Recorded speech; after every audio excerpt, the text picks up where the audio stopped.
and gender sensitivity. The Manusmriti says, Yatra narastu pujyante ramante tatra devata. Where women are honored, divinity blossoms there. And wherever women are dishonored, all action, no matter how noble it may be, remains unfruitful. This program, ladies and gentlemen, is being initiated, organized mainly by Pragnya Bharati Telangana and co-hosted by Rotary Hyderabad Midtown. We welcome you all once again to this program. We will start this program by a prayer to our Mother India. Vande Mataram, Vande Mataram, Sujalam Sufalam, Alayajasi, Tasya Syama, Vande Mataram, Suprajoshna Pulakitayam Kusumita Madharashobhin Suhasini Prabhashini Sukhadam Varadam Mataram Vande Mataram Vande Mataram Bharat Mata Ki Jai. Jai. Thank you, ma'am. That was a wonderful start by paying our homage to our Bharat Mata.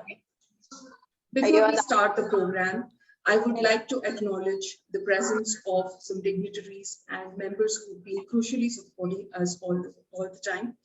Our guests for today, Shri SVS Lakshmi Narayan Garu and Ms. Niharika, firstly, and Shri Sirish Dopeshwar Karji, who is an industrialist and president of Pragnya Bharati, Shri B.S. Sharma Garu, who is the retired area manager for Fulford company, but who's currently the vice president of Pragnya Bharati Telangana, along with Srimati Vijaya Bharati Garu, who is a High Court advocate and currently the vice president of Pragnya Bharati, Shri Giridhar Mamidi Garu, who's a chartered accountant and vice president of Pragnya Bharati, and Shri Raghu Garu, who is an entrepreneur and a general secretary for Pragnya Bharati. We welcome you all and we thank you for your continuous support. We will now request Shri Shirish Garu to introduce the organization, which is Pragnya Bharati, and tell us a few words.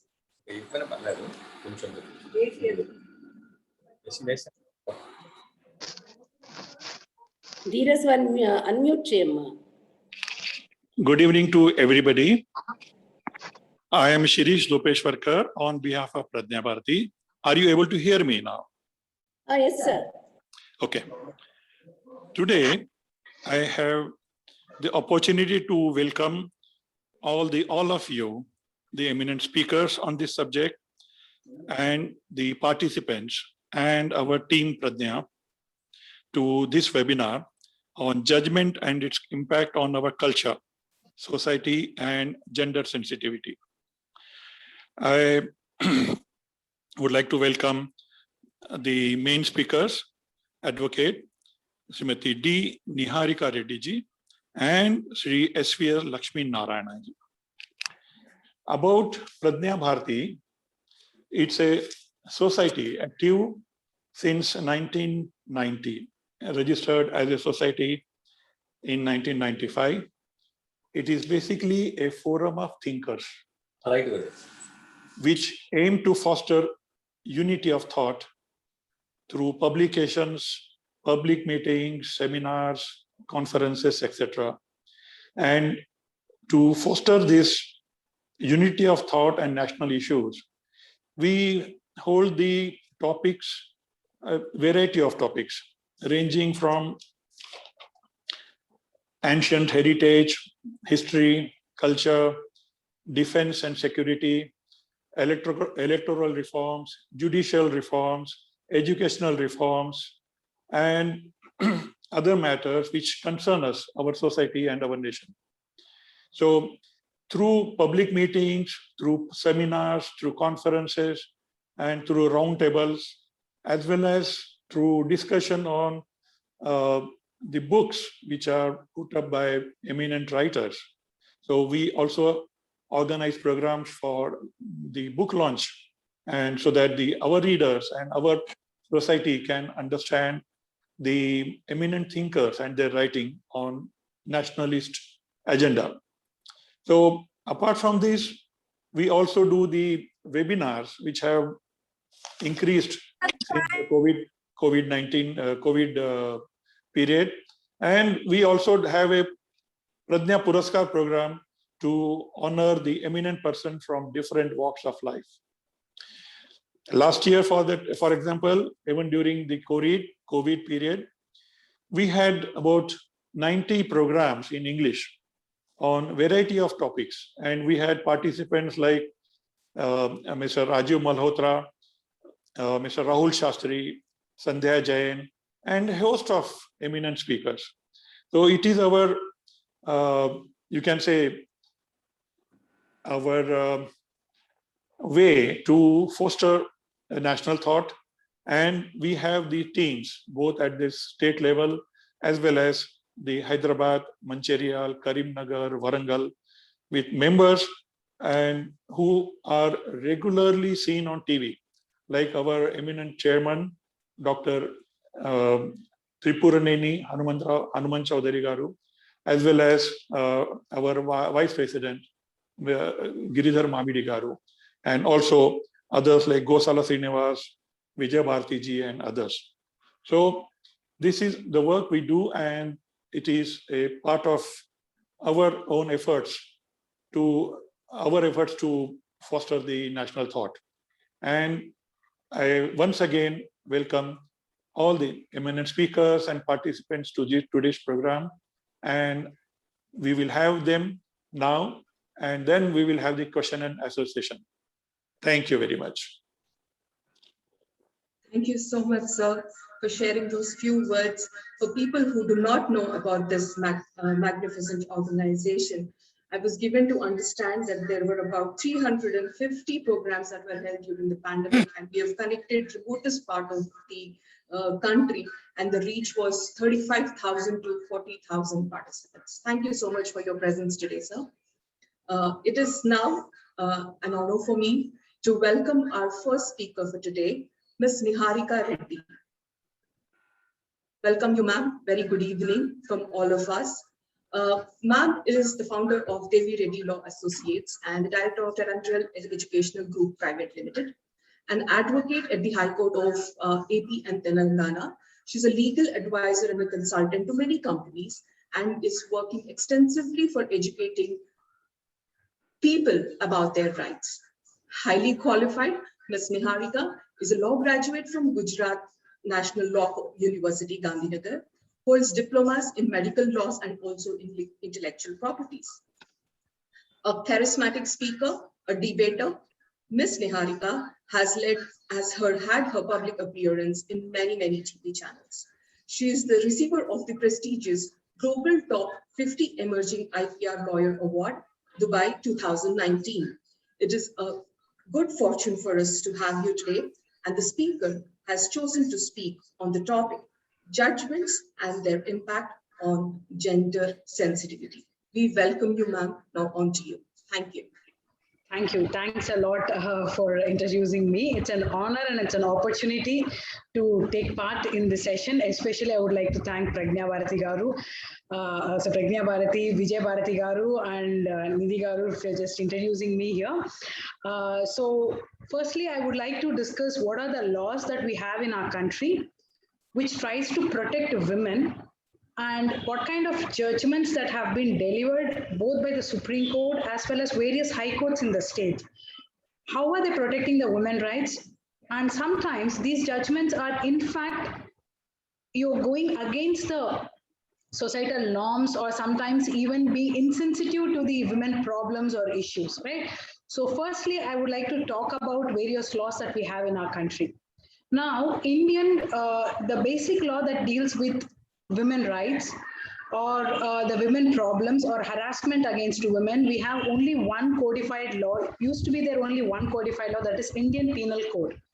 This Indian Penal Code was drafted during British time and during Lord Macaulay's time. The attitude of whatever the Britishers had, the same attitude even reflected in the Indian Penal Code. In sense, women was treated as an object, or women was treated as a property of a man. So the laws were accordingly drafted, and yes, they were certain crimes that were recognized, like say for example, voyeurism, rape. These were defined, but they were narrowly defined under Indian Penal Code. Now India got independence, and even after 60, 70 years of independence also, the laws did not change much. Until 2013, the infamous rape case that happened in Delhi, that is Nirbhaya. After Nirbhaya, they had to amend the criminal laws. So Criminal Amendment Act 2013 brought a lot of changes in Indian Penal Code, widening the definition of what do you mean by the word rape, enhancing the punishments. These were the things that were given under Criminal Amendment Act 2013, first thing.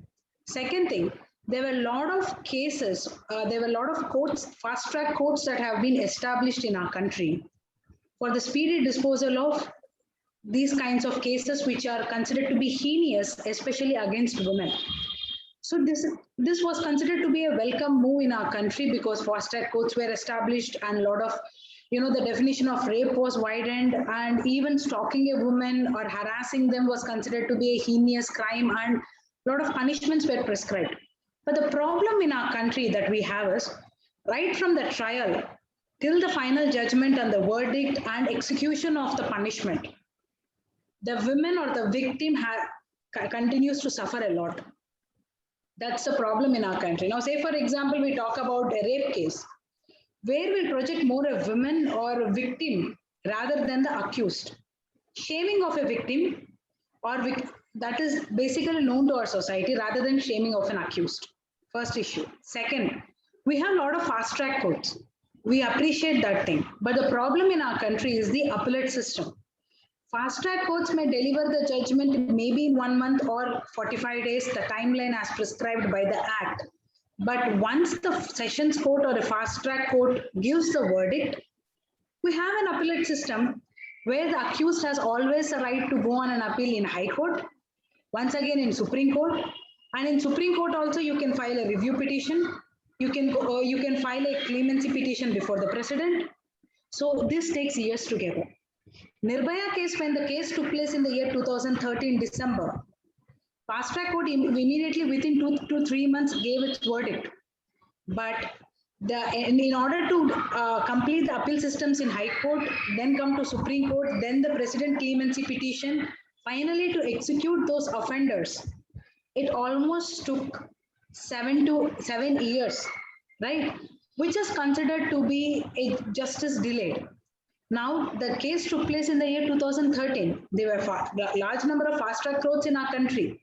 But just fast-track courts will not solve the issue. That's the basic problem, because we have a very lengthy appellate system in our country, making the justice more and more delayed. This is one basic issue that we find in our country. Second important issue. We have a very narrow perspective when we look at women and women issues, especially women at workplace. Now, there were no laws, actually no laws in our country to protect women at workplace before 2013. For the first time in 1993, Vishaka judgment, where a NGO worker was raped by the village men for stopping a child marriage in Rajasthan. She filed a public interest litigation in the Supreme Court. 1993, she fought a case in Supreme Court. Supreme Court said that India does not have sufficient laws to protect women at workplace. She was an NGO worker and she has to have minimum kind of protection when she is working in a particular region or a place. But we don't have a dedicated laws for that. So that time Supreme Court laid down guidelines which were called as Vishaka guidelines and directed the parliament to pass an act with respect to sexual harassment. Till 2013, till Nirbhaya issue, they did not pass an act. Finally, in 2013, sexual harassment at workplace came into picture. So this is another issue, and not many people in this country is aware about what is the sexual harassment at workplace. And not many companies or MNCs are really implementing these things in real sense. Women are still suffering. Famous journalists have suffered. Many people are still suffering from sexual harassment at workplace. And it's not just MNCs or corporates, even in journalism, even in NGOs, even in court systems, everywhere women are suffering from the sexual harassment. This is second issue, women facing sexual harassment at workplace. Third, we need to appreciate that a lot of amendments were brought in our country. What were those amendments? Especially with respect to dowry harassment, domestic violence, or say, for example, with respect to sexual harassment at workplace. These were lot many laws were brought in our country, but we don't have proper implementations. Neither our police is sensitive to these kinds of cases, nor courts are sensitive to these kind of cases. And we are not saying that entire court system is not serving justice. There are certain beautiful judgments that have been given by the Supreme Court and the High Court to protect the interest of the people. Say, for example, Vishaka case. Or say, for example, recent case in 2019, where the Supreme Court had said that women officers, especially women, can be given commanding positions in army. That was a laudable judgment and a welcoming judgment. And our government also welcomed it, and we welcomed women to be occupying the commanding post in army as well. That is a laudable judgment. Another important judgment, triple talaq, where the Supreme Court clearly said that women cannot be discriminated on the basis of religion, and women cannot be given instant triple talaq. And instant triple talaq should be criminalized, is what Supreme Court has given direction, and the government has followed it. These kinds of judgments like Vishaka, triple talaq, or with respect to army, they're really laudable judgments that we have in our country. But on one hand, these kinds of beautiful judgments are coming up. On the other hand, there are certain judgments which have been delivered by the certain high courts, including Supreme Court, that really hurts our sentiments as well. Especially, it hurts the sentiments of women and the confidence of a women in our country.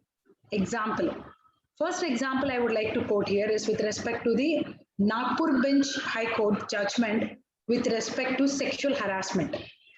Women, when there is no skin-to-skin contact, that's not considered to be harassment, is what Nagpur judgment has given.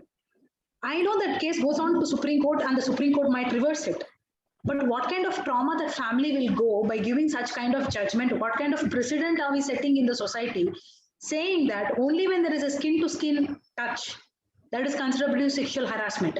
Then what about speaking abusive language against a woman, stalking a woman, sharing pornography? All this comes under sexual harassment, right? How narrowly that judge can interpret is the first problem that we have.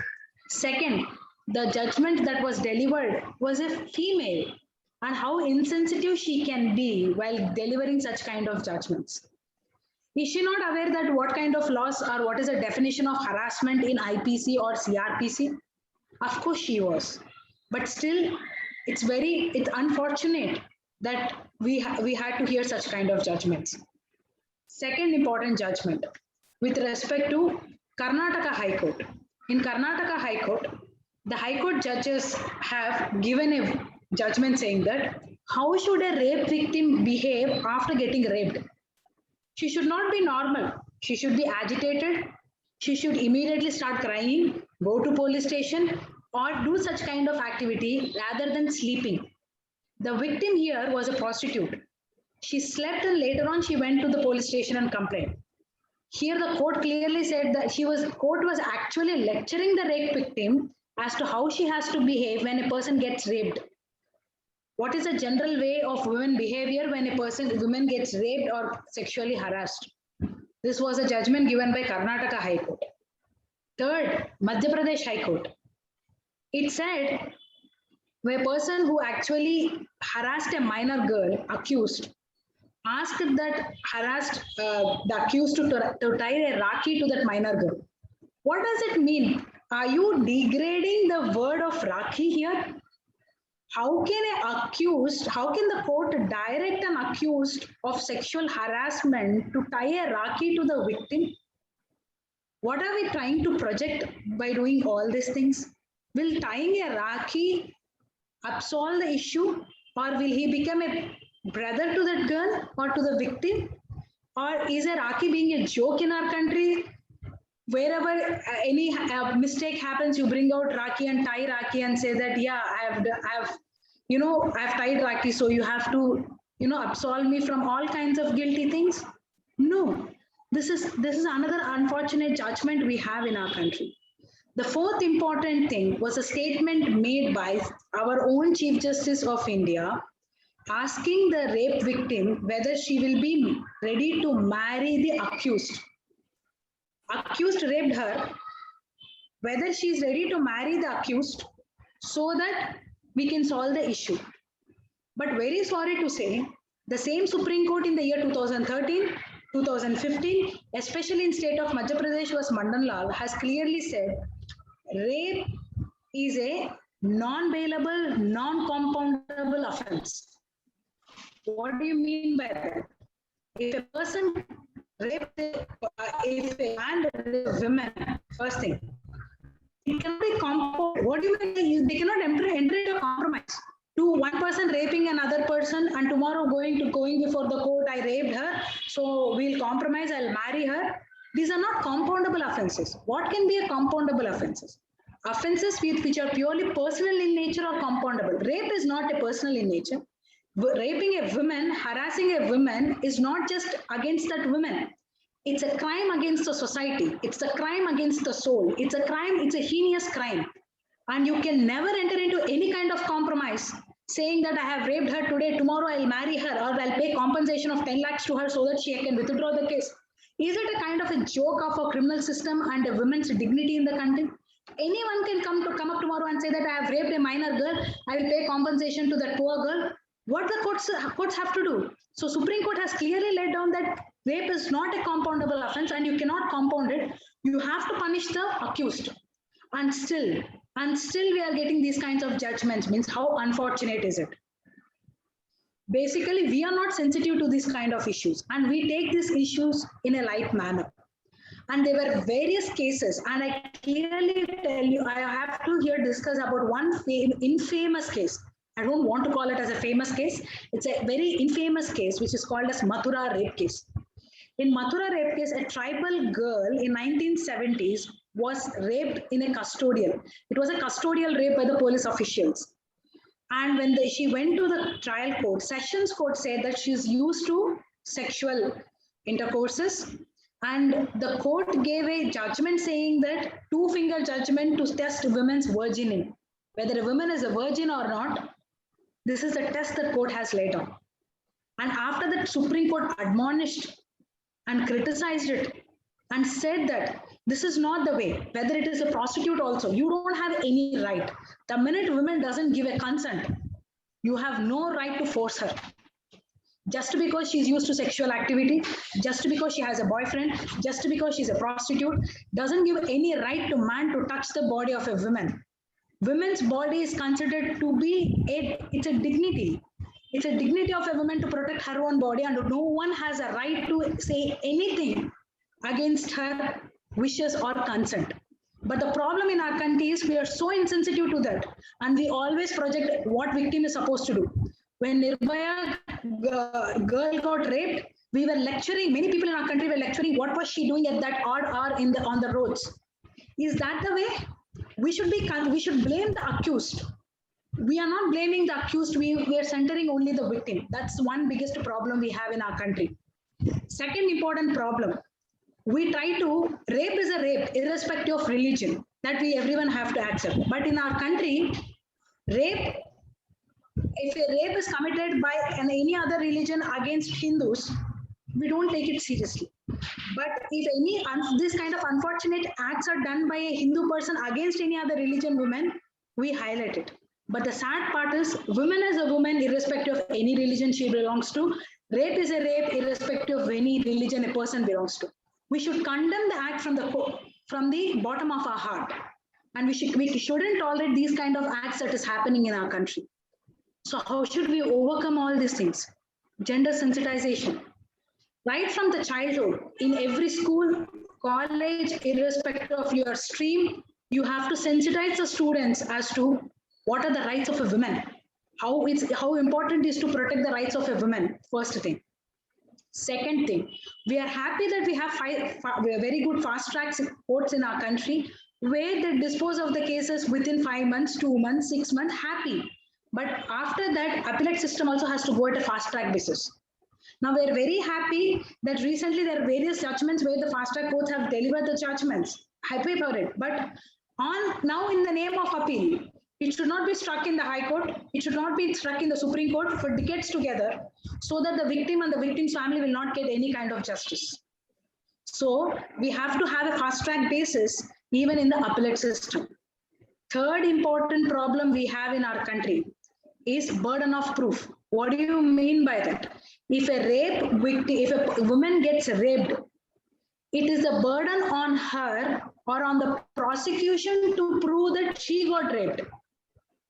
But the problem here is, the minute if she's able to prove that she got raped, the burden automatically should shift on the accused to defend himself that I did not rape her. So there should be a shift in the burden of proof. Only when there is a shift in the burden of proof, the accused will understand the pain to prove that he did not rape her or he did not harass her. But in our country, we need to prove beyond reasonable doubt that women got raped without her consent. And it's a difficult task, and every woman cannot face the court systems. Women are not so strong enough. After being victimized, raped, they'll face before the court and say publicly that yes, I got raped. Without my consent, I got raped here. This is not possible. We have to be sensitive there.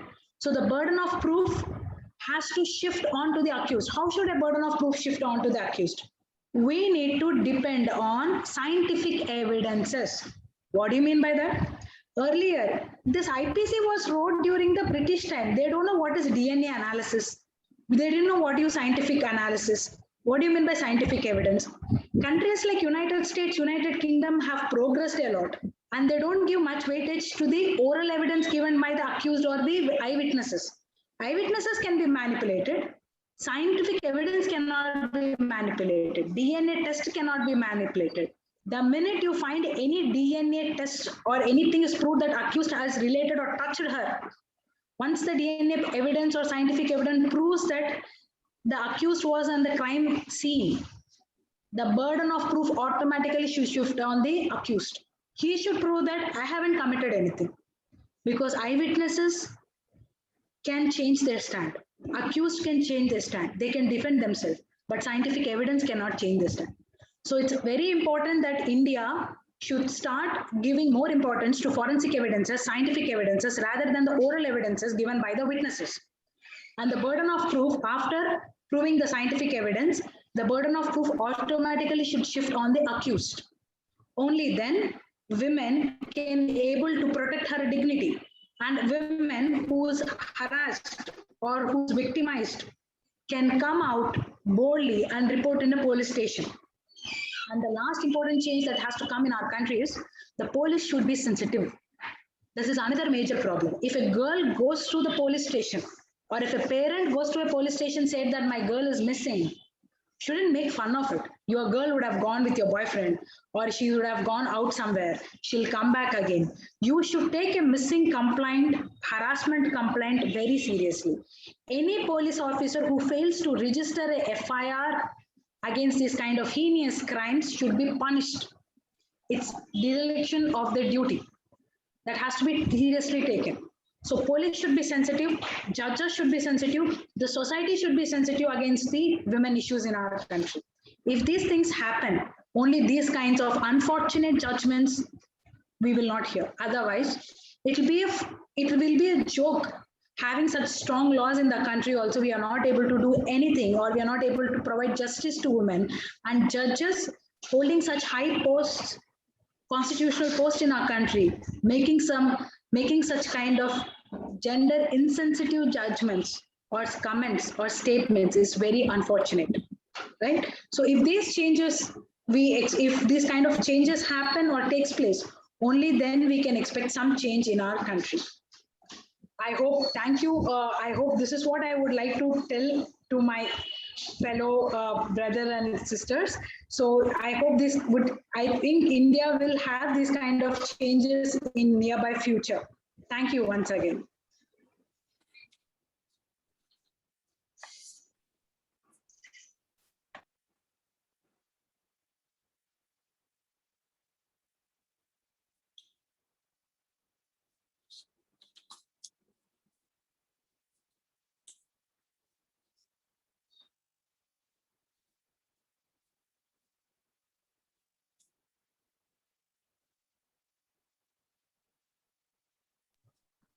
Thank you, Anna.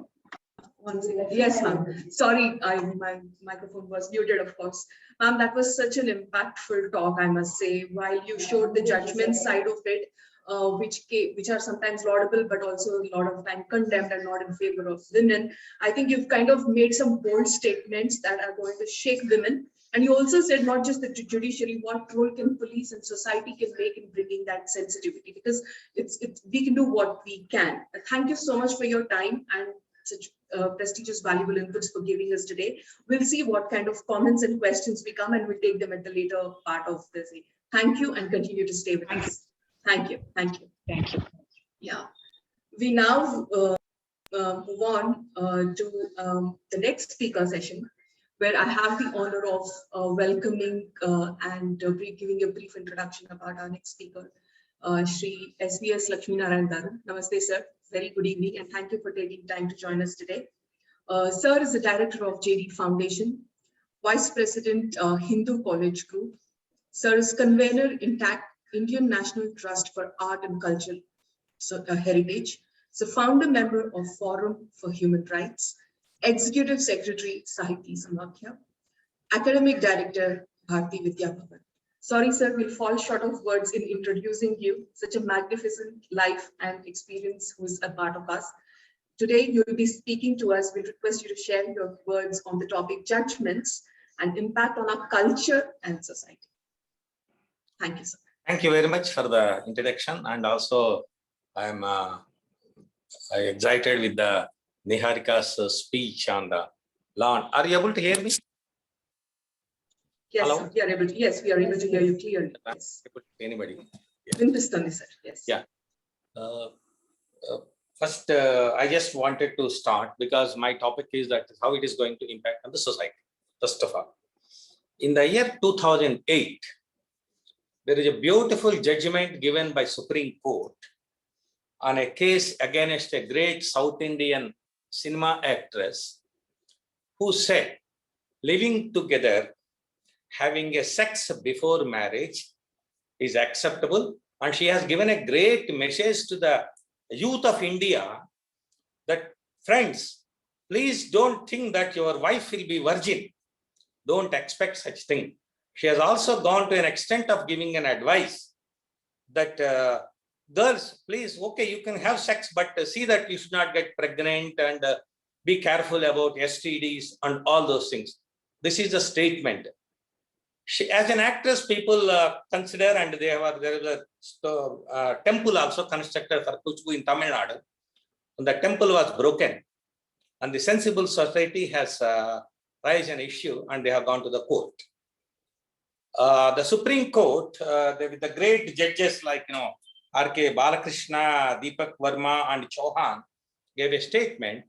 If anybody says that living together or premarital sex is wrong, the Supreme Court should be fined fault. This is a statement given. And he has also mentioned that Krishna and Radha had a living together relationship that was a part of our culture. This was the statement given by that great Supreme Court. Then one more judgment by Sri Chandachrood when they are scrapping the 497. The statement they have given is, wife should not be the property of a husband, great word. But when somebody wanted to have a sex, if she is not satisfied with the husband, It is just like the going outside and having a coffee and coming. Under that circumstances, you should not find fault. This is what is the judgment that the given and the comment the Chandrachud has given. This is the, it was told in the Supreme Court. Such type of judgments and such type of comments have come as given by Supreme Court. And then another thing is, there was a bar by bar girls in Maharashtra. It has been banned, the girls serving the bar in the bars. But the court has given that, how can you run a bar without girls? Their business is at loss. So you please lift that, and they have given a direction to the state government of Maharashtra to lift the ban on bar girls. So they have given instructions also. Okay, see them, but don't touch them without their permission. This was the comment given in the court of law. So my topic is that how it is going to impact on the society. I remember in 90s, probably 96 or so, there was a case filed by a Muslim woman in the court about the AIDS advertisement and also the condoms that has been propagated to an extent that our minister in a combined state of Andhra Pradesh advised the mothers to put the condoms to the students when they are going to the school. And one university in Andhra Pradesh has opened their dispensers because it is difficult for the people to go and ask for the condoms. So these are the impacts on the society when such type of judgments are given. The society should run with two laws. One is the cultural rights and also the constitutional rights. And 14 and 15 articles are giving us the right of equality, and these are the protection. So every judgment, under no circumstances we should not change the face of the constitution. So we can add certain things like in a 42nd amendment that we have become more secular, which we are not in 1947, and only in 1975 we have become more secular culturally, and socialism also has entered into that. Then another thing is that when the indecent exposure, that is a suppression of immoral traffic act, is also been there. There also most of the time it is women has been victimized. I am not talking on behalf of the men. I am talking on behalf of the society and its culture. What is protecting us? Why we make any law for that matter? I will just go back a little bit into the history of the world, a few minutes. In the year 1770, 74, I believe, 76, American government has got America has got independence from the British. In 1863, there was a fight in America where Abraham Lincoln became. They wanted to remove the slavery. That is the situation in America. So there was a big fight. It's all going on for a long time. After 100 years, remember that after getting 100 years, they wanted to remove the slavery. There is a lot of resistance in the public. There were a lot of debates.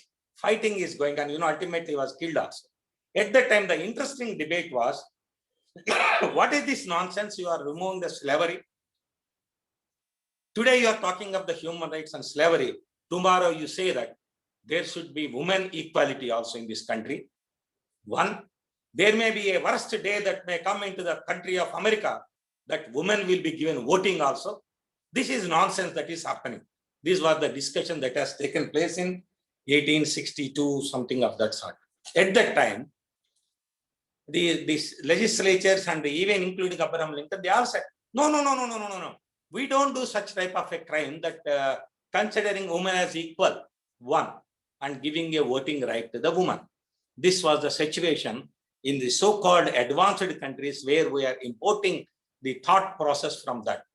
So, you all know that learned advocates and all that experts are here. I need not tell that it is in 1920, 18th August, that day also is my marriage day. So American woman got a right for voting. I lost my right otherwise. So this is a situation. That means it is again another nearing 100 years. to get a vote. In 1920, remember that. In England, even the blue-blooded woman has become the queen, but they didn't get the right. 100 long years they fought to get the voting right in England. In Norway, in 1971, women got the voting. In rest of the world, after 1940, 1960, 1938, if you look at it, I can give you the list of the countries that where the woman has got a right to vote, means to rise there at least a franchise. You'll be surprised that in first the woman in London has got a voting right at 30. When we are making an amendment that a 30 years old woman should only get the vote, that too with a lot of property, all those things with the conditions. At the same time, they reduce the age of the men to 21. This is the situation of the Western. So naturally, women should rise. There is no issue. When it is happening in the country where we have accepted Jhansi Lakshmi Bai as a leader, and the most of the men soldiers have followed her. This was the country. This is the culture of the country, history of the country. Fortunately, in this country, no woman has fought for a right, and there is no discussion. There is no discussion, even while making the drafting committee of the constitution, or even before that also, it was a natural process. There was no discussion at all that whether women should get a right or not. I will tell you one more small example. You all know that Henry Becker, who is the person who has done on the, actually Pierre Curie is her student, is his student. Pierre Curie has done an extremely great independent job on pitch blende. Pitch blende is a uranium project. She has really struggled a lot. And everybody has recognized, Becker has recognized, Pierre Curie was also recognized. And at that time when the Nobel Prize was given for these three people, there was an objection that how can you give a Nobel Prize to women? There was an issue. And women were not accepted as professors. This is in the West, I am telling. So at that time, the Pierre Curie said, if she is not going to receive it with equality, I will not. Unfortunately, he died in an accident. And the professor also said, Henry Becker also said, if Pierre Curie is not going to get the Nobel Prize, I will not accept the Nobel Prize. So at that time, but remember, there is a story also. But they said, okay, we accept it, but she should not come personally and receive the prize. These were they don't want to give the prize to a woman. The Nobel Prize, at that time, she didn't attend. If you go into the history, she didn't attend to receive the prize. Of course, they say that health reasons, pregnant, all those things. There are so many reasons. But in fact, the society has not accepted that. Afterwards, she has to become a professor. And that is also a big blow, that how a woman can become a professor of a university. And many universities, early 20th century, only because they say the history of 400 years, 500 years, but they were not allowed. This is about the Western society, and you know the Indian society. In one state, the men started fighting for their rights, particularly in Kerala.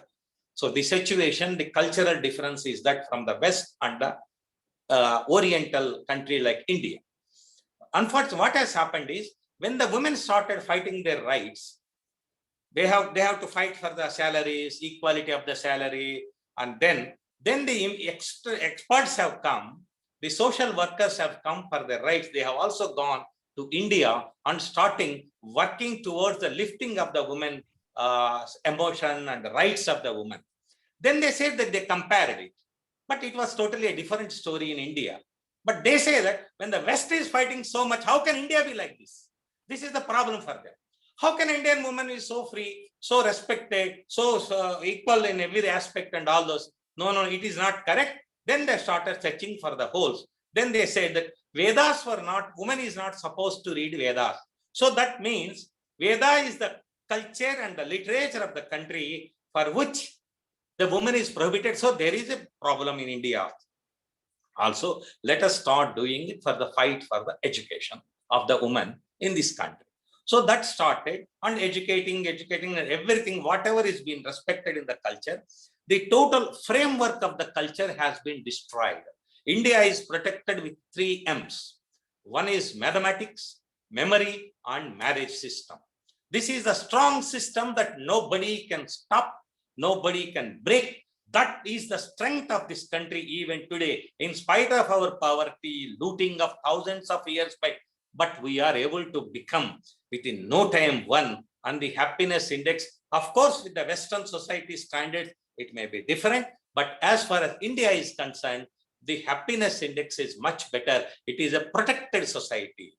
If family is protected, there is an elderly person, there is a mother, we are supposed to be respected. So all these things were there. Of course, I am not talking only that it is all glorified and all that.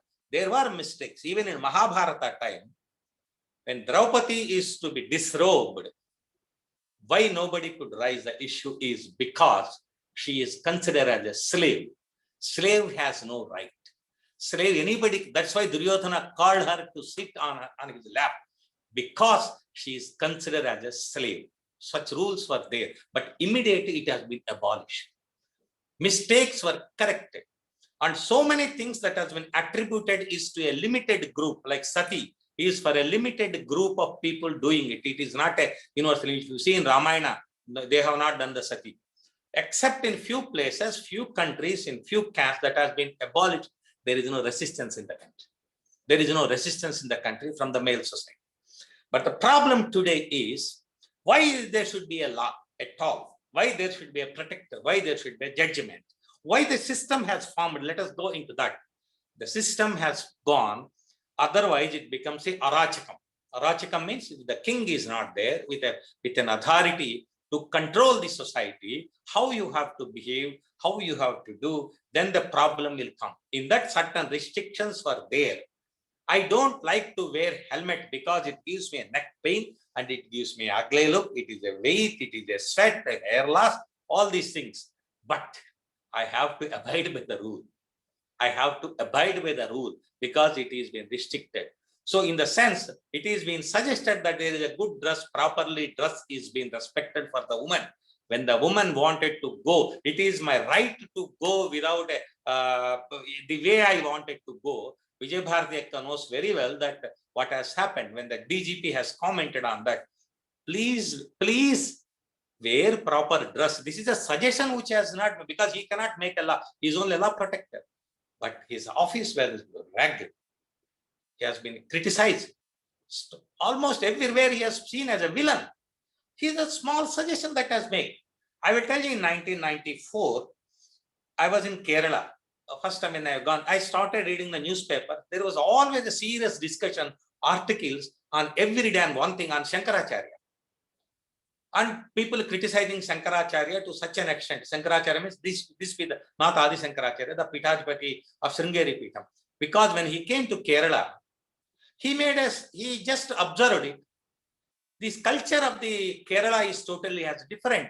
The dress habit of the woman has been total, because they are wearing the total Punjabi dress. Is very, and the culture has been, there is a slight change is taking place. That is what the comment he has made. Then they started writing articles. What do you mean by Kerala culture? In Kerala, the women dressing and all that is different. You expect them to wear like that. You expect them to go like this. All these things. His intention is not that. He has simply made a small observation. So this sort of a resistance is the woman's rights. It is not a right. So protecting the woman is the responsibility of everybody in the society, including women. So their protection is, certain suggestions were made in this culture. There is two things. Certain things, the way High Court judgment has been given, living together and all those things. And today we have been seeing it.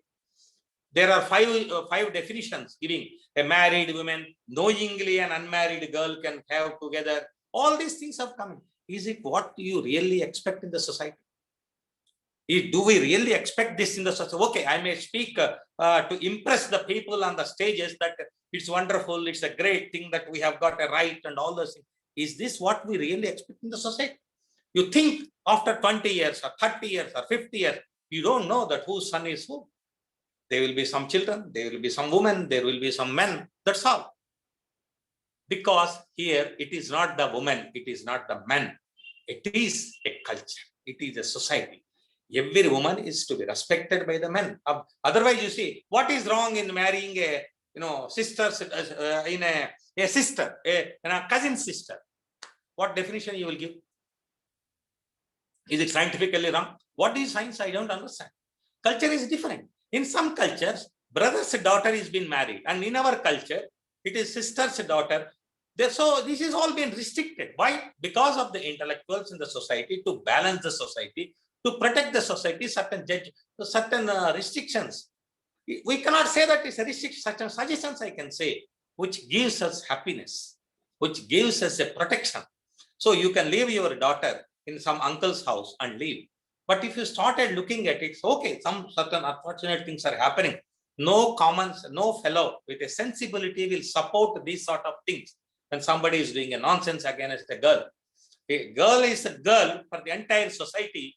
Her respect, her protection is the total responsibility of the society. So by giving this sort of in the name of a freedom, in the name of, unfortunately, I will tell you one suggestion. Chalam, everybody respects the chalam. You see the poetry of the chalam. Freedom of a woman. Bondage, breaking the bondage of a woman is not sex alone. It is not the sexual act of freedom. It's a freedom. All the heroines, the so-called heroines in that, they either died, committed suicide, or became mad. Is this what we wanted? And we consider that Chalam has brought a revolution. And we started respecting it. No, we want it. Do you want it? Actually, your daughter or yourself wanted to have a fun with 100 people. What sort of a society is becoming? So we have a strong cultural background also. Not only India, every social background, every society has a cultural. Church is there. Actually, in India, if you see, Shantaram was a great director. He got 4 marriages. First 2 marriages are legal marriages. Because at the time, the constitution permits the man marrying 3-4 wives. It is permitted. His wife welcomes him. Later, it has been prohibited. But this we have taken from the Christian law, that having a single wife. Of course, we may take Rama. Rama is an example, exemplary personality, just having him. It is not a law. Rama's father married 38 women. 4 are official, 4 are the, they have, and even Mahabharata also, Krishna, Sri Krishna Devaraya, even our old, if you see 50, 60 years back, 100 years back, many Rajas, Maharajas, village officers, they are having it. Bahubharyatvam is a part of the culture, but the society with a sensibility and a responsibility has accepted it is wrong.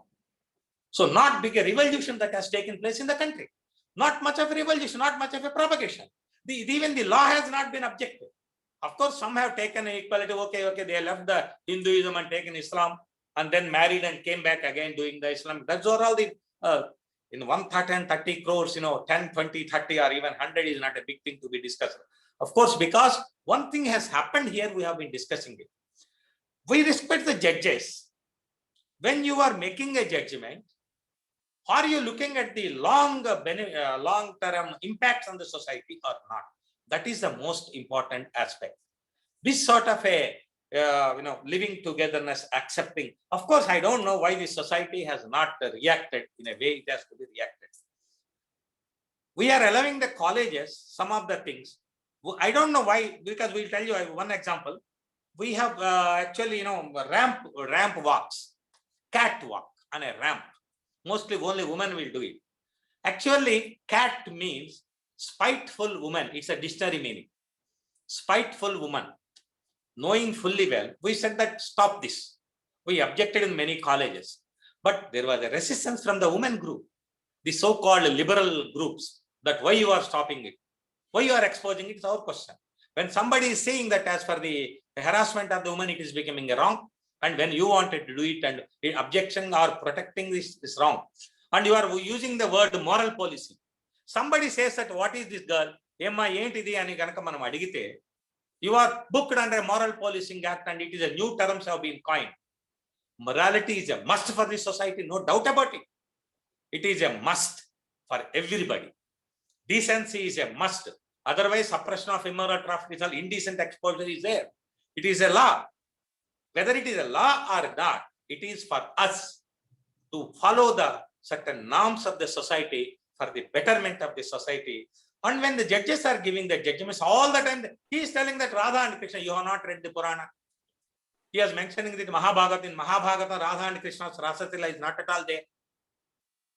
It is in the Brahmavairta Purana. Okay, even if it is there, are you going to give the judgment depending on the law or on the Purana? If I say lying, cheating, sometimes hiding is a law, but I will also say one poem. Varijakshulandu Vaivahikamandu Prana Vitta Mana Bhanga Mandu Chikita Gokulagra Janma Rakshana Mandu Bonka Vachu Agamu Pandaradipa. Do you accept it as a law? You can tell a lie to a woman. You can, if you take a money, and you can also lie that I cannot give this money. So many things said. All these things were there. I can also quote this. Do you accept it as a law? So whatever is in the constitution, only give it. Why you are giving only this? This is our objection. You are identifying, justifying by giving the word to some people to say that all the girls or boys who are going together and they say that we are like Radha Krishnas. Do we accept it? Do you accept the Rasasila? Do you accept the Rasasila on the friendship day? On the lovers day? No, what is this? So what is, where we are going? Suppose somebody else has to born again to protect us. So we were there. As far as we are alive, we must fight for it. We must think that what sort of a laws are that are making. And we will also sensitize the judges before giving a talk. A dissatisfied woman can go with anybody and can come back, and you cannot put her a restriction and go to the court in that way. What you want to do? So this is where our problem is. We have to have that sensitivity. Another thing is that homosexuality. Recently, the General Secretary of the RSS, when he was gone to the public, first, I think 5th question, what RSS opinion on the homosexuality? He said, as far as when it is not disturbing the society, we have to think. Everybody is clapping. I don't know what is that excitement for RSS accepting the homosexuality. Dattatreya Hoskoleji, they are asking these sort of questions and they are helping. And then, gender sensitivity, all these. So what is this society? What is meant for? Are we happily living or not?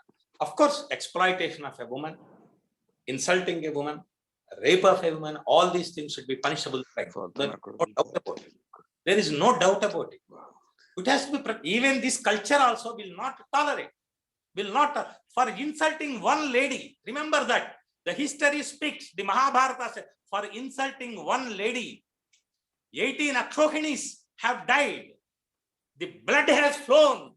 It has purified this earth because they have seen this. The trees, the rivers have been flooded with the blood of the people who have seen that. That is a story. For touching one Sita, the entire kingdom has been destroyed. This is our story. This is our culture. So not that, women is being accepted for any nonsense and all that. I don't know how judges can say that there is no specific law. What sort of a law you require? You give a judgment. We will see that why it is not been accepted. So this is the problem. This is the problem with, we are in the name of law, in the name of freedom. Prajna Singh, we have certain cultures. My house, we don't allow anybody with the chappals.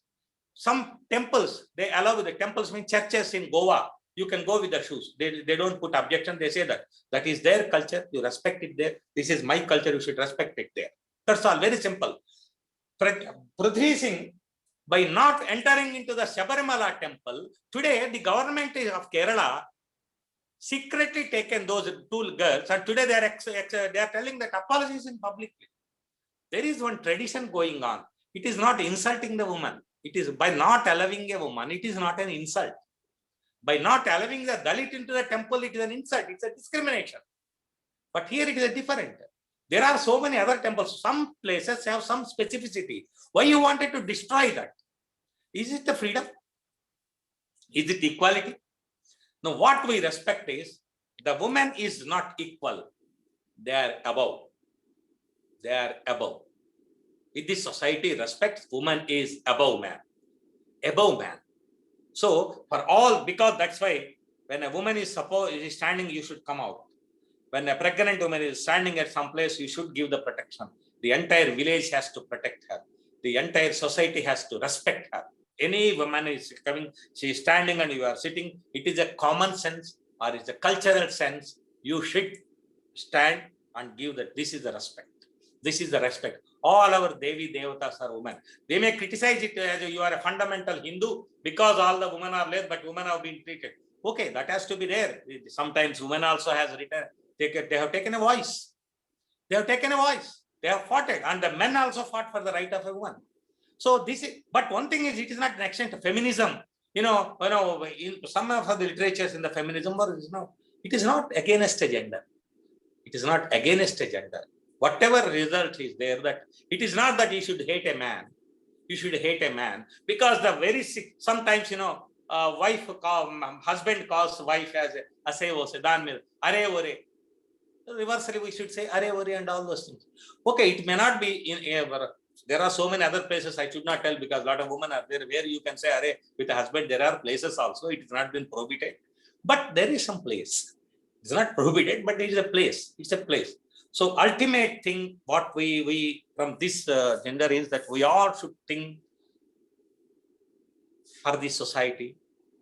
Kutumba system of the family system should be well protected, well understood. There should be happiness. Say for example, when some girl is there, small girl is there. Suppose a brother-in-law, some sister's son is there, and she is going to your wife after some time. Immediately, it is a sexual harassment, it is a nonsense, it is an inducing, and it was never happened. It has happened to us also. We were never crooks. How many times we have had a fun with that? Everything need not end with that, intercourse or some whatever is been sex and all sexual harassment. It is certain things are there, very small things are there. Suppose some daughter is there for me, and somebody has come with a son, my friend, he may say that, let us see. There's nothing wrong in it. It is not inducing something nonsense or looking at us with a sexuality and all those things. Too much of sexuality has been brought. If at all women has to fight, first they should fight the pornography. The women who are fighting for the rights, the so-called feminists, why they are not fighting for these things? I am telling you, when one film has been made, a fire film has been made, when we have objected for this homosexuality, lesbianism, whatever it is. So, the women organizations have objected us. They objected us. Why you wanted it like this? You wanted such type of a relation. So this will spoil the society, and you are giving it a public film. How can you make one small incident, a father raping the girl, you make it as a big issue and make it as a nonsense in the society? It's ugly, it is obnoxious, it is vomiting. If you still read such type of a paper, it's a vomiting for us in the morning. So this is to be, first thing is to redressal mechanism is more important. Our new education policy is coming in the culture. You must respect the culture and train people in such a way the values has been taught in the house, not the rights. Rights will automatically come. The values should be automatically being injected into the mind. There is no harm in telling that woman is a divine lady. You are not supposed to touch. Woman is meant for certain things, certain arts are meant for, she is highly sensitive. How can she be an equal? I don't understand. The physical equality is also, yes, it is a gender different. You respect her. Don't give a hardship for her. This is what has been there. For that, it has not been given. You say that, no, we will also drive the lorry. We will also construct. Okay, you construct. We don't have any objection for it. Generally, if any woman is taking, we will always take, if a woman is carrying the heavy weight, it's the sensibility of any man going and helping her, irrespective of the age. This is a culture, it's a part of the culture. This has to be kept. This has to be kept. And it must sustain. And women should be respected. She has to be protected. You don't require 200s of law, 200 laws to make how to give a right to women, sexual right to women, smoking right to women, disrobing herself and going, even for men also. And I mentioned, don't think that I'm supporting the men. Even if a man wanted to do a streaking on the road, he should be booked back. There is no doubt about it. An indecent exposure of a boy is also equally bad because they are highly, we have to accept, mentally we have to accept. It's an attractive thing. There's more sensibility. These things, it's not a thing that is to be discussed openly. Everybody knows. A half dressed woman attracts thousands and thousands of men. It is fact. You cannot say it is wrong. It is a genetical. It is a hormonal. It is medical. It is scientific. Whatever said, and you may scold me. You may, because it is a Jew meeting, you may not throw stones on me. I know that. But sometimes, because it has happened when the Forum for Human Rights we are discussing about it, and some people objected for this. No, he should be booked under any circumstances. He should be done all those things. So somebody has really, I have gone for a discussion on TV9, TV10. In the university, holding and kissing boys and girls. What is this? So they said they permitted it in the campus. What for you are going to a college? Is it the place for you to do it? My question is, when you are doing it in the university, suppose I will tell you in Vijayawada, in the Durga temple, the security officer is seeing a blue film. It has been caught in the camera. He has been suspended. There is a big news in the paper. What is wrong in seeing it? The wrong is, when he is doing his duty meant for that, he has done something wrong. In the same way, what for the students are going to the college? Why a dispenser, condom dispenser should be hanged there? What for you are going to the college? Is for this? Is for this? It is a question. Hugging, kissing, dancing together. Is it for that you are going to the college? So the place is wrong. So we objected. We objected it. There was a fight. So that means you are all, moral policing and all that. There was a big fight. So I request the society, the great number and all intellectuals, matured social workers. I think that I am addressing lakhs of people today because one is equal to hundreds, because most of the people are in the greater social activities. So if we don't protect our house, if we don't protect the woman, if we don't protect the family system, if we don't protect the sensitivity, if we are going fighting for the rights of an individual, thinking right, especially sexual rights, all things, this is not good for the society. What is good for the society is to respect each other, to protect each other, the responsibility. Vedava sigguleda neeku annai chellelu ala unte nu annam em chestunnavaru anetundi roju undali, adi batikundali. A man should be blamed. I will tell you, in Delhi, a girl is running and bastard, one fellow has gone and raped her 8-9 kilometers. 8-9 kilometers she ran for life and she raped in front of the people. I don't blame neither the person who has raped nor the woman who has victimized. I spit on the society which has seen and could not control it, could not stop it. It's not the job of a police. It is not the job of a police. It is the job of a human being. What is that the society is doing? These things should be sensitized. We must make the people to, in the colleges, I went to the NIT Warangal. I said, then they are taking a oath. They are taking a oath. The students, the university has made them to give. I have gone on that day. They have called me as a guest on that day. They said that we will not interfere into the ragging of anybody. I said, no. Please change the term. I don't allow ragging. Right like that. As a man, it is not that you are not doing, you are not even allowing also. This should be the strength of the society, either in the house, in the everywhere. The great literature we are having, the Maharshis, the Mahatmas have given so much of sensibility. We must protect that. We must protect that, and we must see to that it is being, it should be there in the society. Thank you very much for the patience. My words must have been hurting somebody also. I don't mind that anybody was hurting on that finish. I strongly feel that it is a lot. Thank you. Sir, I do not have that many words, but then I was personally impacted by your talk. You said morality is a must for all. You said decency is a must for all. Yes. You brought about the importance of human values, family values, and respect for culture and heritage, and for the country where we belong. I think in the name of false imitation for womanhood or liberalization, we were missing the whole essence, but you go with a very different perspective, especially touched upon some topics that are generally considered taboo and we shy away from talking. Thank you so much for your insight. And we will now move to the question and answer session, which will be led by Ms. Rajita. Thank you. రచితక్క మీరున్నారు అక్కడ? ఉన్నారు line లోని.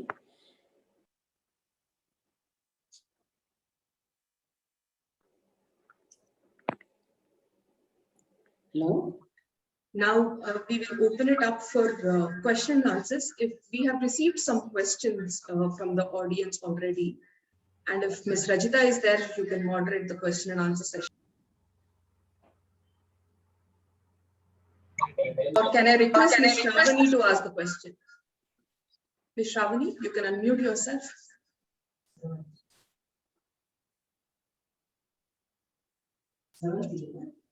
Yeah, Shravani or Kavita, Yeah. Ms. Kavita. Yeah. Yes, Shravani. yes, Shravani. Yes, sorry, I got it wrong. Yes, Yeah. you can ask your Namaste, question. everyone. Yeah. My question to the ma'am. Hello, is it audible? Yes, we can hear you. Shravani, go ahead. Yeah. Ma'am, as you've already mentioned, the case related to the Bombay High Court judgment, that is skin-to-skin contact. So my question is there a need for reconsidering the judicial appointments with respect to this kind of case? Because there was a wide roar on the internet. Yeah. Yeah, definitely. As you rightly pointed out, the unfortunate thing is judges in our country are not punishable for the judgments that they have given, right? But these kinds of judgments cannot be taken so lightly, and there has to be a way where, especially as you said, at least the higher courts should be in a position to admonish the people who give such kind of judgments. In sense, basically, if you have to take their track record, how they're sensitive towards the gender issues, these things have to be reconsidered. Definitely, it's just not based on years of practice that you appoint a particular person as a judge. Knowledge is definitely required. Sensitivity towards the law, society, these are also very important things to appoint a judge. That's an absolutely thing, but we need to revisit. At this juncture, we don't have anything that, where it punishes or at least admonishes or criticizes with the judgments given by the judges. At least Supreme Court should have such kind of mechanism where they can admonish the lower court judges. Thank you. Nice. Thank you, ma'am. I have a question for the sir too. Okay, go ahead. Yeah. Sir, my question is related to the Sabarimala verdict, especially to the essential practice test. Sir, what competence does the courts have to give verdict on the religious practices which are being practiced since ages? Yeah. So, that's why the government has given apologies for this. The court also should be sensitive in giving the religious sentiments has to be considered. They should also think culture is important. Certain facts. As a woman, you can certain facts. Why certain places have got such right? It is a family temple once upon a time. They put some restrictions. They also have women in the family. It is not that a king's wife or somebody else's wife only can go, not others. They have some restriction. It is not a restricted woman. I'm sorry, please understand. It is not. It is restricted for certain age of a woman. That's all. A 60 years woman can go to the temple. A 8 years girl can go to the temple. So there is no such restriction. Specific restrictions they have made. Otherwise, you have to have a declaration. So that's why they have. And it is very sensible, and it is everybody knows what it is. So either it should be, if it is a law, it should be changed. No doubt about it. We should fight for it. Thank you. I just wanted to add one more thing with respect to Sabarimala verdict. Yeah. So that's one of the most unfortunate judgments, not really in terms of whether interfering or not. It's clearly the Supreme Court does not have jurisdiction to issue, verdicts with respect to such kind of cases. The reason being, it's purely religious matter. India, being a secular country, cannot interfere into a matter which is purely religious. Now, here, with respect to Sabarimala, where there was a misinterpretation, is allowing women of a certain age group is a religious matter or not, is a question of fact. Supreme Court does not have any right to interfere in question of facts. It can only interfere in question of law.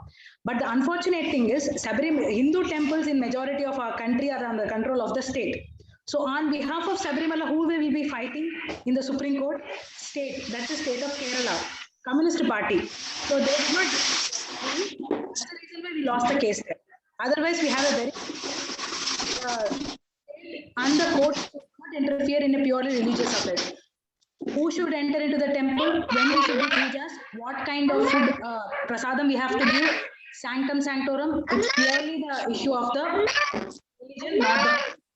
I think that's the reason why they have acted.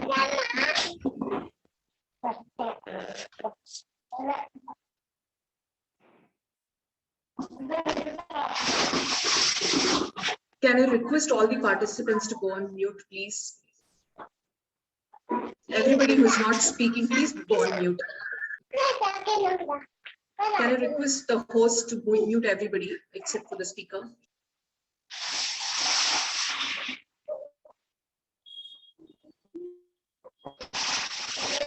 Yeah, we'll move to the next question. Divyavani Garu, please mute cheskondamma. Chala disturbance vastundi. Meer emana question adagalanuntunnaara? Can I now request Ms. Kavita or Ms. Harini, who is here, to ask the next question?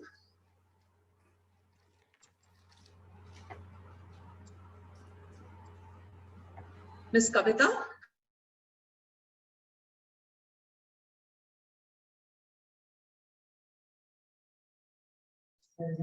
Can I request Mr. Rajesh to ask the question?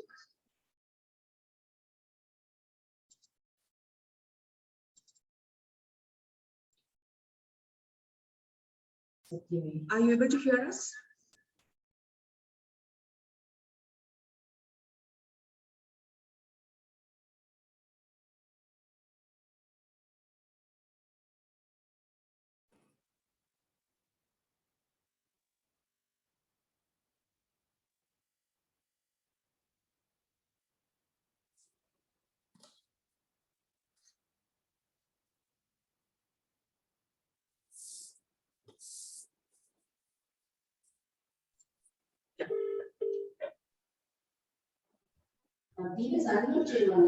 Chesaranడి. The phones are on mute now. Yes. Divyavani garu, meer edana question adagalanuntunnaranడి. Can I ask any questions or comments from the audience? You can unmute yourself and one at a time.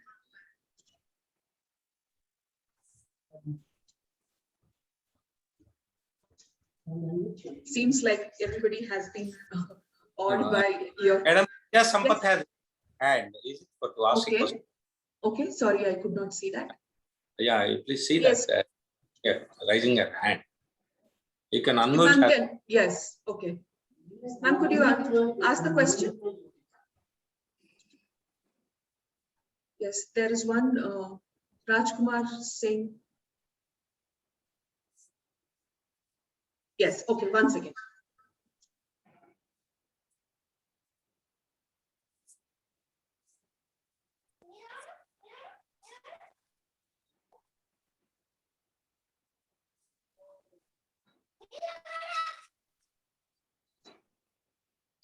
So may I request you all to put the question on the chat?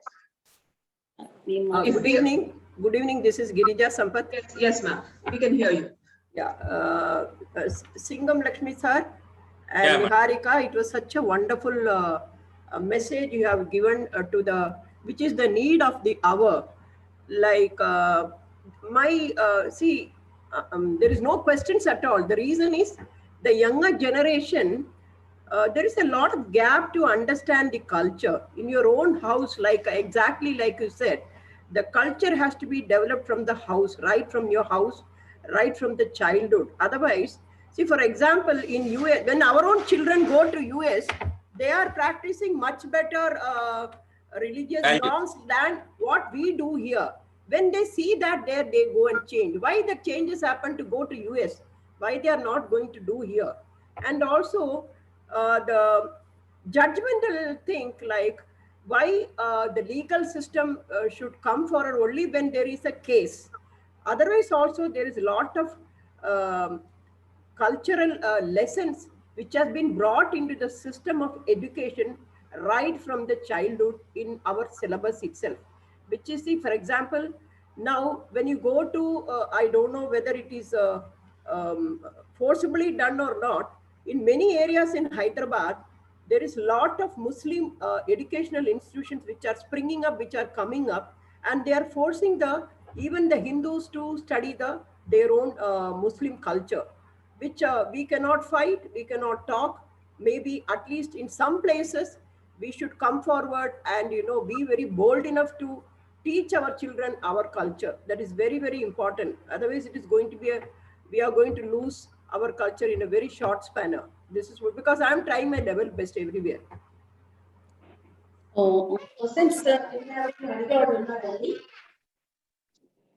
Questions అడిగేవాళ్ళు ఉన్నారా? నాకు ఒక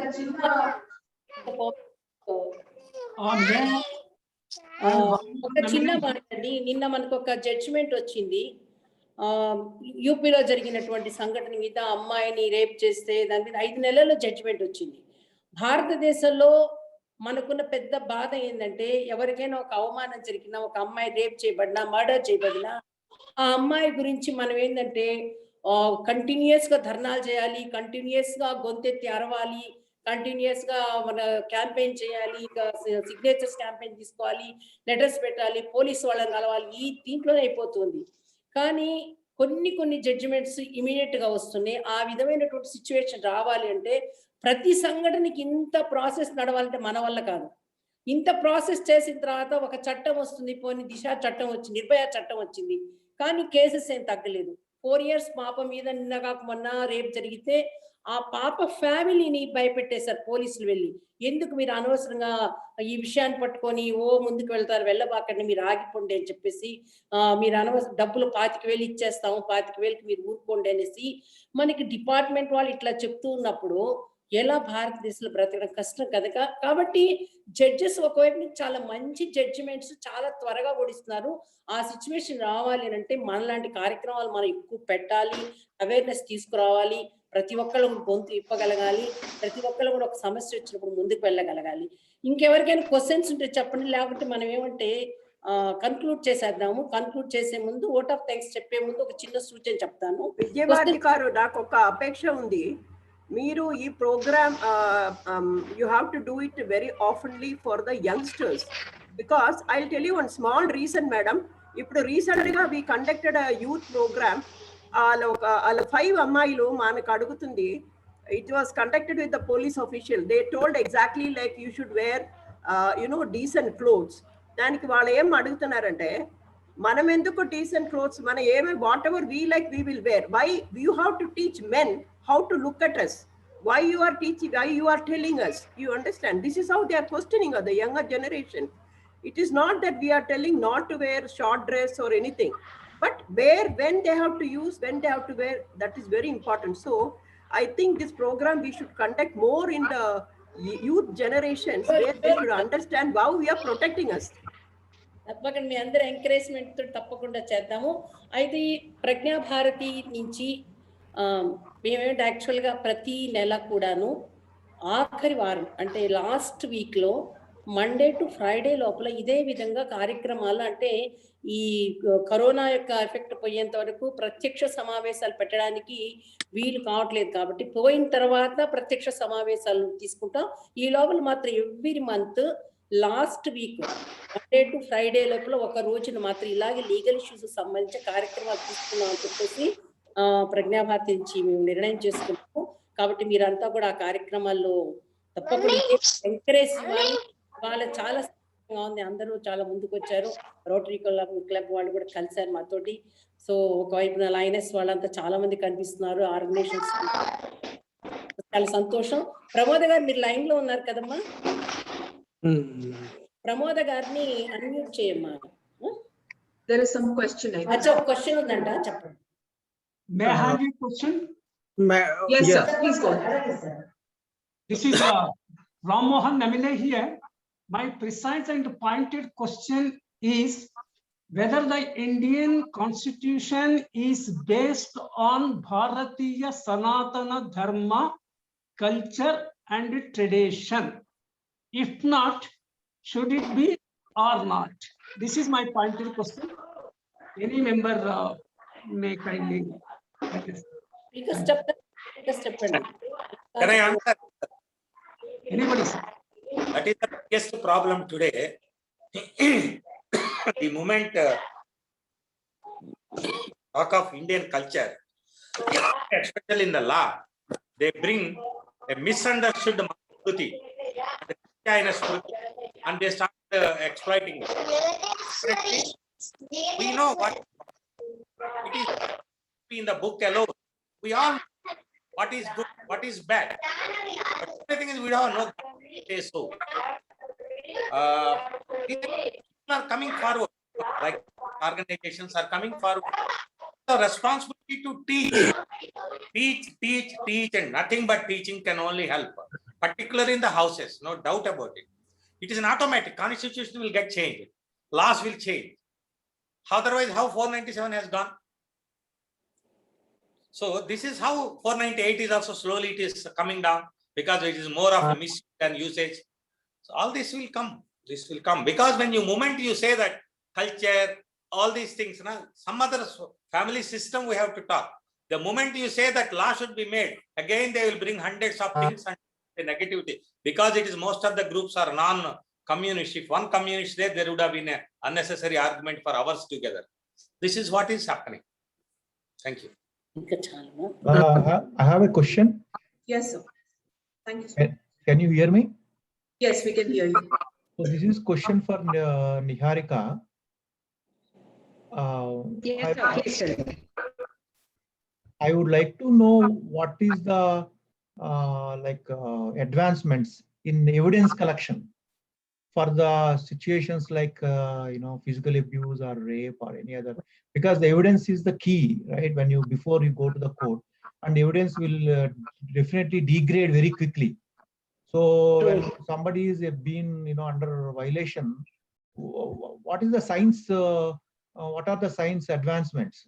Because how far we can go into these communities in collecting the evidence and taking them to the court? Yes, sir. Rightly asked. We in our country, not just in our country, crime scene is a very important one, especially if in these cases of rape cases, etc. The first 24 hours are very important for collection of evidence. If there is any tampering, then the forensic will not be able to find out like who has done, etc. So we need to protect the sanctity of the crime scene. But majority of time, our police officials are not trained well to protect the sanctity of it. And we don't have much forensic laboratories in our country to, give a scientific report. The only place we have it in our country is Pune. All the samples have to be sent to Pune. After that, it comes back to those places. So it takes a lot of time. So there is no much scientific development, or it's very unfortunate to say that even in this 21st century, we are still dependent on old way methods of collecting the oral evidences, presence of the accused, etc., rather than collecting the DNA, scientific evidences. These things are relied less. That's the reason why there are recent amendments, especially the central government has recommended to entirely amend the Indian Penal Code Criminal Procedure Evidence Act. The reason to amend the entire criminal laws in our country, this was a declaration given by Ministry of Home Affairs. Amit Shah ji has given this one, saying that we need to improve scientific laboratories, forensic collection evidences, even amend the Evidence Act. Because as of now, we are not paying much, or we don't rely much on scientific evidences. We rely much on oral evidences or circumstantial evidences. These two things which can be manipulated, or there are a lot of chances of getting manipulated. Whereas scientific evidences have less chances, but at the same time, proper training should be given to our police officials so that they can protect the sanctity of the crime scene. So these are the amendments that we are expected to, the central government is expected to come out with. But as of now, the situation is poor. Madam, I have a question. Basically, now some crime or some incident happens in a family, even almost the same time the police reaches, like 5 to 10 media channels reach them and start harassing the victim's family with their questions. So that has become a big problem for people even to complain. That's why I think unless a serious thing happens, minor to mid-level incidents are not even reported. So there should be some way where media cannot interfere into the personal lives of, especially where an incident happens. So anything in that direction, ma'am? Definitely, sir. Right point. Here we have a problem in our countries with respect to the media trial. Even much before the courts give any kind of a judgment or investigation complete, these people will come with their own inputs, their own investigation, parallel trial, parallel verdict is being given, where the family is getting harassed because they can't go through this kind of trauma because already they've been suffering from with respect to a particular crime. But the problem in our country, media trial, the many times Supreme Court has criticized it, admonished it. But the problem here is our media channels are not properly regulated. The trial is only with respect to one aspect, what media content should be there. That is pre-censorship of media is not there in our country. And we are not even asking for a pre-censorship. But at the same time, there has to be certain guidelines which have to be followed by the media channels. Unfortunately, we don't have any such kind of regulations, neither for the TV channels, nor for the media houses, nor for the YouTube channels also. We don't have proper regulatory mechanism to control the content. That's the basic problem we are having, sir. So we need to have a proper, like say for example, for lawyers, Bar Council of India, for medicals, for doctors, it is Medical Council of India. So in the same way, there has to be an organization which is considered to be the regulatory authority that we don't have much in media houses. Even the press trust doesn't have much teeth. That's a problem. No, they think that it's the right. In fact, once your personal image is damaged, you can go to the court. That is one thing, but individuals are sometimes have been shown differently. These things can be addressed in the court. But only thing is going against media means there is a fear in the society again. That is a major problem. Thank you. The momentum is still on and we have good questions coming. I think we'll have two last questions. One from Satyavir Arya, who has been raising his hand, and if Ms. Rajkumari Singh ji wants to ask a question. Satyavir Arya, please ask your question quickly. Advocate Satyavir Garu, please ask your question. Or you can put the question on the chat. Rajkumari Singh, you've been raising your hand. Did you have a question, ma'am? Well, there's some comments. There's one Mr. Samik Ganguly who asked the question, please clarify why Sabarimala is a religious issue and Babri Masjid is a land rights issue. Sabarimala is now there's a lot of difference. Babri Masjid is not about how the religion should be or what are the religion's tenets that particular religion has to follow. Babri Masjid is all about to whom the land belongs to. It's a pure land dispute case which was given a color of a religion. So whether the land belongs to Ram Lalla or whether the land belongs to the Waqf board was a dispute. So, but they took, because it belongs to a trust, Hindu religion, etc. And because it was demolished and Babri Masjid was constructed, it has a religious angle, but it's purely, the Supreme Court gave a verdict purely from a land dispute perspective, nothing to do with whether Allah exists or not, whether we should read Quran 5 times a day or not, whether Ram was born in that particular place or not, nothing to do with the religion. But coming to Sabarimala, Lord Ayyappa he is in Naishtika Brahmacharya Rupa in Sabarimala. So he has taken an oath onto himself saying that I will not come into contact people with the women of reproductive age group because he is in a Naishtika Brahmacharya Rupa at Sabarimala. Other places he is not at a Naishtika Brahmacharya Rupa. So whether he has taken that oath or not, whether Tantric way of worship allows women contact or not, in Vedas it is there or not, what is a Sthala Purana, court does not have any right to interfere. And if the court has to interfere, they definitely has to study what is about the Sthala Purana. Only then they'll be in a position to comment. And India being a secular country, court being a secular organization, does not have any right to say how Hindu religion should be or how Ayyappa should be worshipped. Whether he should take Brahmacharya or not is none of the business of the court. That's why it is criticized. Babri Masjid is purely a land dispute, whether the land belongs to Ram Lalla or whether the land belongs to Waqf board. So they're totally different concerns. That's the reason why Babri Masjid religion does not play any role. It's a secular issue. Thank you, ma'am. That was one of the very strong concluded answers you gave. Satyavir ji, yes. Yes. This is the last question for the session. Madam, what reforms should be taken in the interest of gender justice under Indian Constitution? Sir, Indian Constitution is a basic document based on which we have many laws. Indian Constitution actually provides protection to women, reservations to women under Article 15, 16, 14, etc. But the problem here is that is a basic document. Based on that, there should be the laws that have to be enacted. The problem is, sir, we have even laws, but there is no proper implementation mechanism. And second important thing, as you rightly pointed out, Indian Constitution came in the year 1950, and we should appreciate that at least our Constitution provide equal rights to women. But there are a lot of acts like CRPC, say for example, Indian Penal Code, which were brought even during British time. CRPC was later amended and brought in 1973. But these acts are not taking the women concerns, or they're not having a broader perspective. So it's high time that we amend criminal laws. Second thing is police reforms. This is a very, very important thing, sir, because our executive is not at all gender sensitive. So huge amount of police reforms have to be brought in this country, and trial and investigation should be effectively done so that we can protect gender equality in our country. So these are the systems, sir. Constitution already has certain protections, but other laws are not being implemented in the same direction.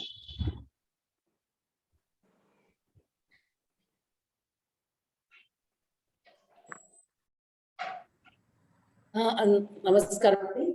అయితే ప్రమోద్ గారు కార్యక్రమంలో vote of thanks వచ్చేసరికి సమయము 8 అయింది కాబట్టి నిజంగా అద్భుతమైన speakers వచ్చారు వల్ల చాలా అద్భుతంగా మంచి విషయాలను వివరించారు. ప్రమోద్ గారు మీకు ఓట్ ఆఫ్ థ్యాంక్స్ చెప్పండి. నా వాయిస్ వినపడుతుందండి అందరికి? వినపడుతుందండి. All of you.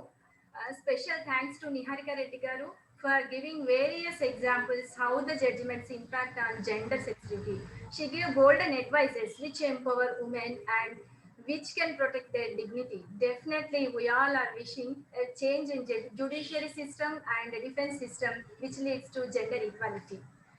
Special thanks to Lakshmi Narayana sir, who inspires me a lot for his valuable thoughts. Being unity in diversity, India facing so many problems. He gave a good suggestion that judgments should be for a healthy society, not for individual ideology. Special thanks to all of you who are actively participated and made this event a success. Thanks to Lakshmi Narayana garu for providing Zoom link, which helps smooth going on this program. Special thanks to Nidhi Anand ji, and I'm requesting you all. Legal issues are organized by Pragya Bharati every month. Hope you all participated in these amazing events, which are legal issues, and made the event success. Thank you very much. And before closing this program, we must chant Shanti Mantra.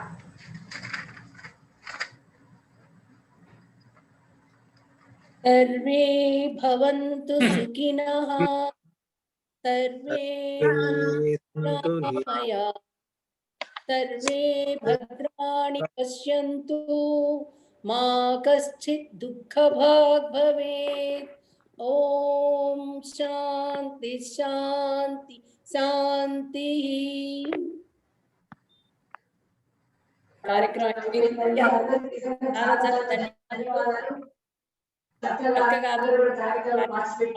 చేశారు. ప్రతిసారి కూడా ఉండాలి మనకి.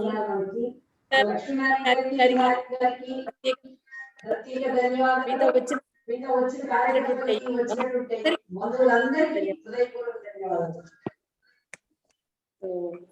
అయిపోయింది. మనందరం సెలవు తీసుకొని next programme.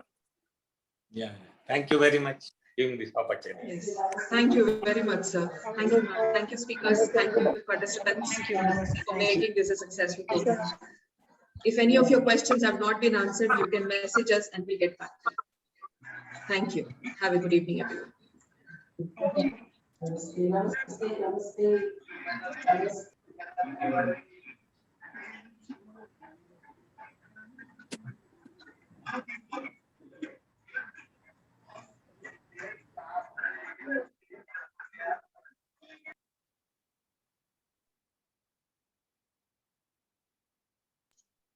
We're not going to end the session.